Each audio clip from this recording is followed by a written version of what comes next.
अस्सलाम वालेकुम स्टूडेंट्स। जैसे कि आपको पता है कि हम अपना टॉपिक पढ़ रहे हैं एंडोक्राइन सिस्टम, और इसमें हमने बाकी सब ग्लैंड्स के बारे में पढ़ लिया बारी बारी, और आज हम लास्ट जो एंडोक्राइन ग्लैंड है उसके बारे में पढ़ेंगे जिसका नाम है गोनेड्स। गोनेड्स क्या चीज़ है? गोनेड्स जो हैं ये वो ऑर्गन्स हैं जो मेल और फीमेल में अलग अलग पाए जाते हैं, और इनका फंक्शन क्या है कि ये मेल और फीमेल जो सेक्स सेल्स हैं उनको ये या जो सेक्स हार्मोन्स हैं उनको ये प्रोड्यूस करते हैं। तो मेल में जो ऑर्गन पाया जाता है for the production of female hormones, ये जो फीमेल सेकेंडरी कैरेक्टरिस्टिक्स को कंट्रोल करते हैं उन्हें हम कहते हैं ओवरीज, और जो मेल में है उसे हम कहते हैं गोनेड टेस्टिस। तो दो तरह के हैं, टेस्टिस एंड ओवरीज।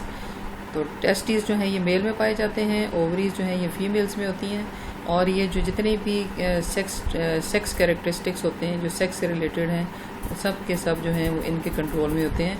अब ये दोनों डिफरेंट टाइप्स के हार्मोन्स प्रोड्यूस करते हैं जिसकी वजह से ये जो सेकेंडरी सेक्सुअल कैरेक्टरिस्टिक्स हैं उनको कंट्रोल करते हैं।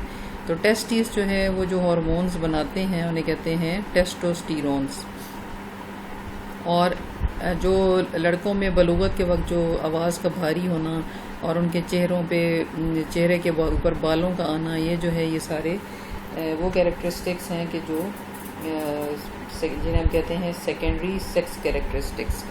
और जो फीमेल में जो होते हैं हार्मोन्स वो दो तरह के हैं, एस्ट्रोजन और प्रोजेस्टेरोन, और ये भी जितने फीमेल के जो कैरेक्टर्स हैं उनको ये कंट्रोल करते हैं। तो दो तरह के हैं जो ऑर्गन्स हैं जो फीमेल हार्मोन्स को या मेल हार्मोन्स को कंट्रोल करते हैं, टेस्टिस एंड ओवरीज। कलेक्टिवली हम दोनों को हम गोनेड्स कहते हैं। जो टेस्टिस हार्मोन्स बनाते हैं वो है टेस्टोस्टेरोन, और जो ओवरीज बनाती हैं वो है एस्ट्रोजन एंड प्रोजेस्टेरोन। अच्छा जी, ये तो एंडोक्राइन सिस्टम तो यहाँ पे ख़त्म हो गया। अब हम अपना नेक्स्ट टॉपिक स्टार्ट करेंगे जिसे हम कहते हैं फीडबैक मैकेनिज़्म। कि ये जितने भी हमने ग्लैंड्स पढ़े ये किस बेसिक मतलब कौन से प्रिंसिपल किस उसूल के ऊपर काम करते हैं, कौन सी चीज़ है कि जो इनको कंट्रोल कर रही होती है। जितने भी ये ग्लैंड्स हैं इन्होंने अपने हार्मोन्स प्रोड्यूस करने हैं और डिफरेंट फंक्शंस को कंट्रोल करना है। लेकिन सोचने की बात यह है कि क्या जो हार्मोन्स हैं वो कॉन्स्टेंटली हर वक्त प्रोड्यूस होते रहते हैं? नहीं, ऐसा नहीं होता।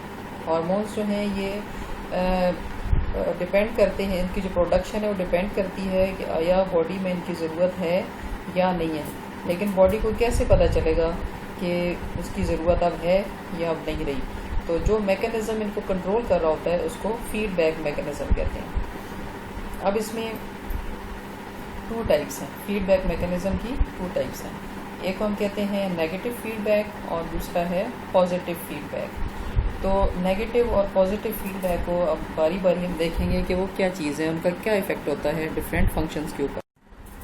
तो पहले हम देखेंगे नेगेटिव फीडबैक। नेगेटिव फीडबैक क्या है, इसकी डेफिनेशन क्या है कि the output of a process decreases और इनहिबिट्स द प्रोसेस। कि किसी भी प्रोसेस की जो आउटपुट होती है वही उस प्रोसेस को कम कर देती है आहिस्ता आहिस्ता। मिसाल के तौर पे जिस वक्त भी हम खाना खाते हैं, तो कल भी हमने ये चीज़ डिस्कस की थी पेंक्रियाज वाले टॉपिक में। जब भी हम खाना खाते हैं तो खाना जब डाइजेस्ट होता है, जो कार्बोहाइड्रेट्स हम खाते हैं तो डाइजेशन के बाद वो चेंज हो जाती हैं टू ग्लूकोज, यानी हमारे जो ब्लड का जो ग्लूकोज लेवल है वो एकदम से राइज कर जाता है। और कल हमने पढ़ा था कि जब ब्लड ग्लूकोज लेवल राइज करेगा तो हमारा जो पेंक्रियाज है वो इंसुलिन बनाना शुरू कर देगा, क्योंकि इंसुलिन ने कैरी करना है इस ग्लूकोज को हमारे लिवर में। एक्स्ट्रा जो ग्लूकोज है उसको लिवर में स्टोर करना है in the form of glycogen, और बाकी जो ग्लूकोज है वो सेल्स में जाएगी ताकि सेल्स को एनर्जी मिल सके। तो जिस वक्त हम बहुत ज़्यादा खाना खाते हैं और एकदम से ब्लड में बहुत ज़्यादा ग्लूकोज हो जाती है तो पेंक्रियाज एकदम बहुत ज़्यादा इंसुलिन बना देता है ताकि उस सब की सब ग्लूकोज को, सबको तो नहीं बल्कि काफ़ी हद तक जो ग्लूकोज है, क्योंकि ब्लड में भी ग्लूकोज मेंटेन रहनी चाहिए, तो काफ़ी ज़्यादा जो ग्लूकोज है उसको वो ले जाएगी into liver and bodies tissues. अब इसमें फिर क्या होता है कि कुछ देर के बाद, हमारे खाने के हज़म होने के कुछ देर के बाद, जब ग्लूकोज लेवल जो ब्लड में है वो काफ़ी हद तक कम हो जाता है, क्योंकि ज़्यादा ग्लूकोज चली जाती है लिवर और टिश्यूज़ में। तो उसके कम होने की वजह से चूँकि अब ग्लूकोज चली गई है तो इंसुलिन की ज़रूरत कम हो गई है। तो ये जो वहाँ से ग्लूकोज का निकल जाना है, ये क्या है, आउटपुट है उस प्रोसेस की। तो अब ये आउटपुट क्या करेगी, उस प्रोसेस को डिक्रीज़ कर देगी। किस तरह से कि इंसुलिन की प्रोडक्शन जो है वो खुद ब खुद आहिस्ता आहिस्ता कम हो जाएगी। तो इस तरह से आपने देखा कि किस तरह से आउटपुट किसी प्रोसेस की उसी प्रोसेस को स्लो डाउन कर देती है, और इसको हम कहते हैं नेगेटिव फीडबैक, क्योंकि जो है प्रोसेस आहिस्ता आहिस्ता स्लो होता जा रहा है। तो ये है नेगेटिव फीडबैक। अब हम देखेंगे पॉजिटिव फीडबैक। पॉजिटिव फीडबैक क्या है कि आउटपुट जो है प्रोसेस की, it increases the rate of the process.